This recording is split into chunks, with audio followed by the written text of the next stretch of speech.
Well, I'm a Jersey City product, born and raised. I've been here for 58 years. I've been a police officer, retired for about 5 years now, and I worked in the Jersey City Police Department for 28 years. Most of that time, about 18 years, I spent in narcotics. I was also the first person chosen for the gang unit. I trained people on gangs in the academy. I worked with the FBI in 2005 when they came here and set up the National Gang Research Center, and also helped assist and train the Secret Service once a year out of Morristown. So I was the first certified gang specialist in Jersey City, and one of the few, if not only, certified gang specialists at that time. A lot of people in the gang unit, particularly when it was started, went to gang seminars and came home with certificates. 98% of those certificates were for attendance, whether you attended or not. So a lot of the people who declare young people gang members in this town aren't gang specialists, aren't gang certified.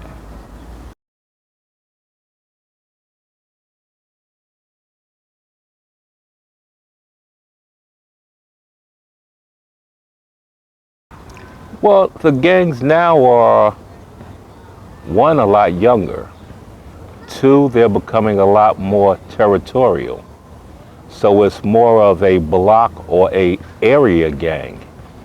Most of the big or organized gang members have either shifted, their leadership is not out here on the streets. So when you talk about targeting active gangs now, which actually was a program Jersey City had, TAG, targeting active gangs. You're really now picking scrubs off the street. You're picking up minor players. You're not picking up bosses. You're not picking up people in a hierarchy. You're not picking up shot callers, people out there giving orders. It's one of the things that makes it sort of a problem for even gang leadership. If I brought a guy here to talk to you and he's a big shot in the gangs, he'll tell you he can't solve some of the problems that are occurring at a certain location because he has nothing to do with them.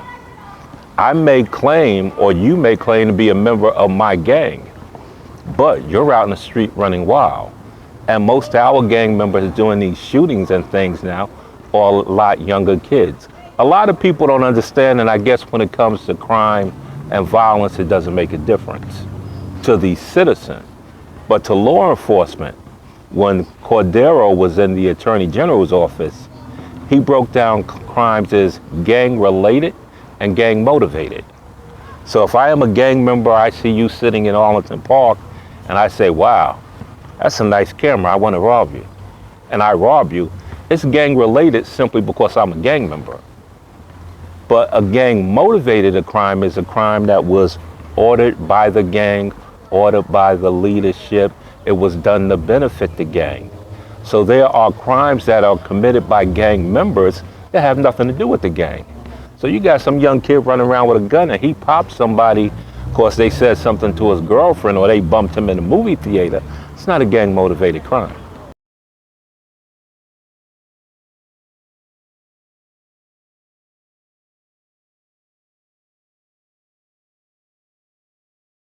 I believe there's substance to community policing. I mean, if you talk about community policing to me, first thing that pops in my mind, and a lot of people, anybody from Snyder, when you go back in the day, meaning probably 10, 15, 20 years ago, knows Officer Bob Hammond. Well, Bob Hammond was the perfect community cop.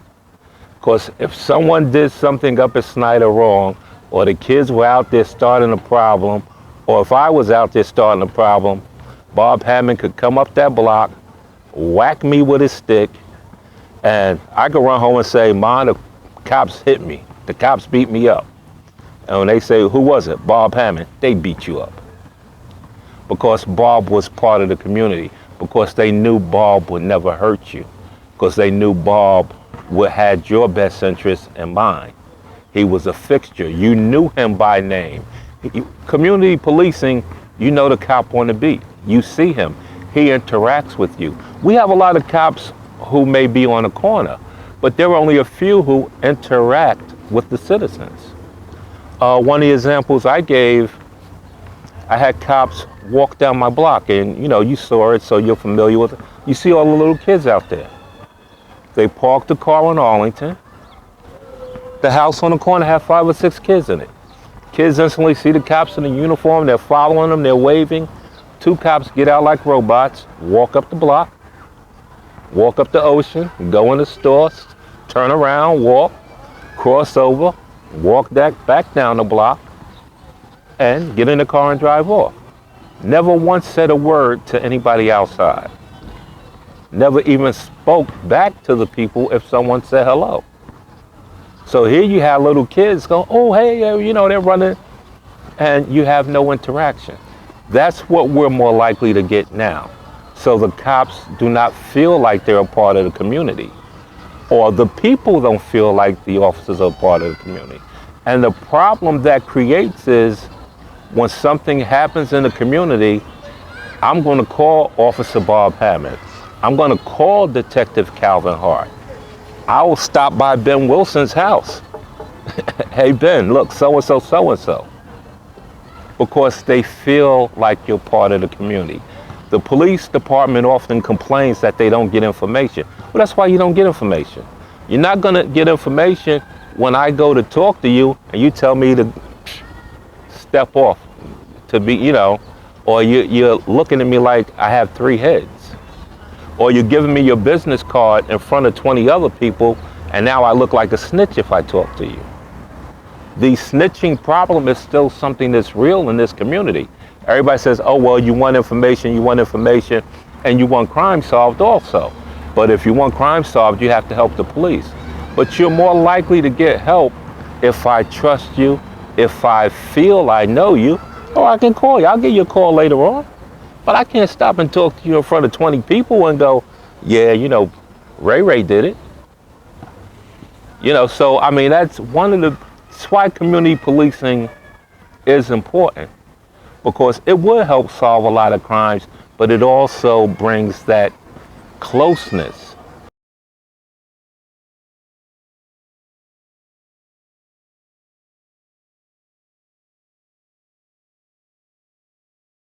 First of all, the community already understands that. Everybody knows, for the most part, who the snitches are. If Mike and Ben get arrested and Ben goes to jail and Mike's not in court, we know Mike's a snitch. If Mike and Ben get arrested and Mike had the gun, but Ben's getting 12 years and Mike gets time served, we know Mike's a snitch. So it's not a big deal among criminals. They know who the snitches are. When you get your paperwork and you look at the discovery, you know who went to the grand jury and told on you. 90% of the times you're going to find out who the snitch was. And if you don't find out through paperwork, if you have common sense, you know who set you up and you know who told on you. And the community, I believe, understands, and it was one of the things I always explain to little kids. There's a difference between a witness and a snitch. If somebody robs your mother walking down the street or breaks into your house and steals your flat screen TV and 5 of your neighbors out there, you want your neighbors to tell who did it. Well, they're not snitching, they're just being witnesses. And there's a big difference. There's no connection between a witness and a snitch. But you have to understand that witnesses can get hurt or die too. We're not always talking about a TV or somebody broke into your car. Okay, somebody just got shot. You saw it. Now we're talking about a murder. I'm going to jail for 50 years. Now we're talking about maybe some of those gang people you're talking about. Well, listen, you need to holler at Mike. Mike, you need to not testify, because if you do, my boy's gone, so you're going to have a problem. So it still becomes a danger for people to witness certain crimes. And the people are afraid. It's only common sense. There was a case over in Newark where a young man was a witness to a murder, and it was a gang-related murder. Actually, a gang-motivated murder. And he was going to testify. Told him, don't testify. He was in jail. He's got his mind made up. He's testifying. Night before the trial, his mother got shot in the head and killed on her porch. So this witness thing for the people that live here is real, and it can be scary. And that's when the question comes, and why don't more of your cops live here? Okay, because majority of your cops, and I don't care what's said on paper, after that first year, and some of them don't live here that first year, are moving out of town. I've been told, well, it's because Jersey City can't supply me with the things I need or the things I want for my family. That may be the case, but just how we had a veteran's preference, then you should have a residence preference. So when you take that promotional exam, if you live here, you get 3 points, you get 5 points. I can't make you live here, and I don't want to make you live here. You know, because you can live here and be behind a gate somewhere. You can live here and, you know, be in Port Liberty, so it's not like you're really here.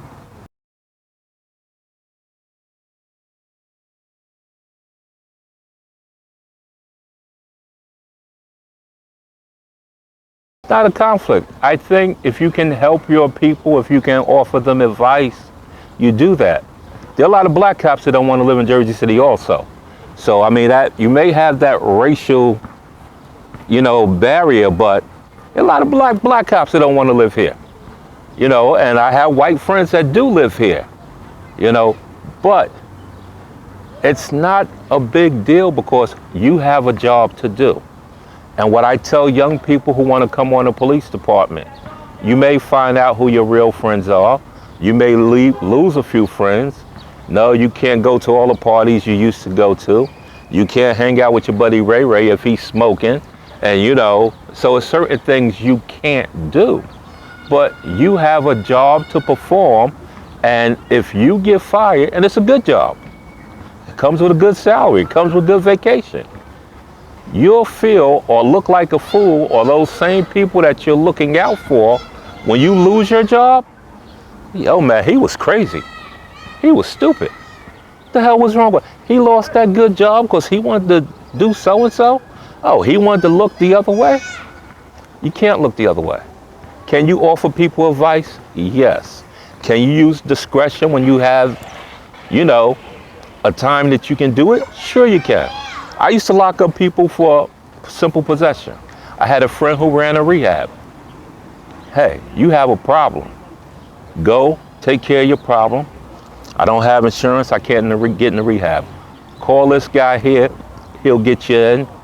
You know, just tell him you got locked up, whatever. And if you're doing the right thing, by the time we go to court with your simple possession charge, I'll see what I can do for you. And guys would come into court, suit and tie, here's the paperwork. They finish the program. They're back with their wife and kids. They're paying their bills at home. I mean, then you put a family back together. So to me, that's your job. Our job is to help make people better. But no, I can't just look. I look the other way, I lose my job. Now I'm out here, who's paying my bills? I can't call, you know, Ray Ray, who we pick on Ray Ray for everything, and say, hey man, I need $500. PSE&G is due this month. My car payment is due. So it's not a problem. I mean, you may get called to sell out. You're gonna get called a lot of names, but I had a guy tell me once, he said, Ben, when I get locked up and you lock me up, he said, I try every story in the book and everything in the book to see if I can get away. It's part of the game. It is part of the game.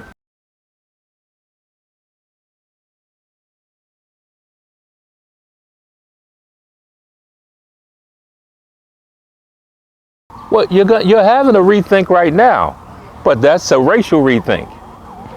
And that's part of, you know, years ago it was the stick, period. You got caught, you got arrested, you paid a fine, and it's the same thing. If a young lady's a prostitute and she's out there selling her body, but she has a heroin habit, she's not selling her body because she wants to. She's selling her body to feed that dope habit. So if I lock her up 5 days a week and give her a summons and she gets fines or whatever, I'm not doing anything to change her behavior. Because until we stop that dope habit, she's not going to change. Now she's no longer on heroin. Now she might not be out there selling her body. Now her mother doesn't have to raise her 3, 4, 5-year-old daughter. So now she's back being a productive member of society. And the problem with that is until we start having a lot of young white kids from the suburbs overdose. Now we have a lot of young white kids from the suburbs who have a heroin problem. Now it's a problem. Now we give the EpiPen and we have instructions. What the hell was an EpiPen when junkies were dying in the hallway of Montgomery Projects? Because they were junkies and we didn't care about them. You know, based on their background, where they were from, they weren't important to us. And it's just like the Black Lives Matter. I have a problem with that, because if you shoot me, white dude shot Ben Wilson, we're gonna march, we're gonna patrol, we're gonna raise hell. It's racism. Black dude shoot Ben Wilson, yeah, well, you know, things happen. You know, and that's the same thing with the drug issue. We don't care, or a lot of us don't care, or cops don't care until it touches them or one of their kind. So as long as it's a junkie problem in Jersey City, they're junkies. When it moves to Bayonne, when it moves to suburbia, oh, now these poor people need help. Until we start caring about everybody in that situation, we might as well not care about anybody. Gangs, guns, drugs, and violence are like the four horsemen. They go hand in hand. My problem with legalizing a drug is sort of like the legalization of alcohol. We know the drinking age is 21, but we can sit on the corner of Jackson Avenue and watch many a 17 or 18-year-old go in and buy liquor. So I don't know if we say legalize weed, whereas I'm still not gonna have 14 and 15-year-olds. If you can't go in and buy it, give so-and-so the money, he walks in and buys it and gives you half of it or keeps half or whatever. So my biggest fear or problem with the legalization, and I don't have an answer for it, is that I think younger people, because if you sit on the corner up there by a 14 school, there are days when you can smell the weed in the air. There are days when you'll see 14, 15, or 16-year-olds out there smoking. So I don't know how the legalization would really play with that. But also, I mean, the severe penalties that you see, I think those were really done again, and that goes back to that Black and Hispanic thing. You know, that goes back to the times where it's like the Rockefeller laws, okay? Because this much cocaine and powder is fine, but this much in crack, you're getting 25 years to life. You know, so I have mixed emotions about that. I have very mixed emotions, and I don't have an answer, but I think we take certain penalties a little bit too tough. I think maybe the dealing penalties should be enforced, and certain cases should be severe.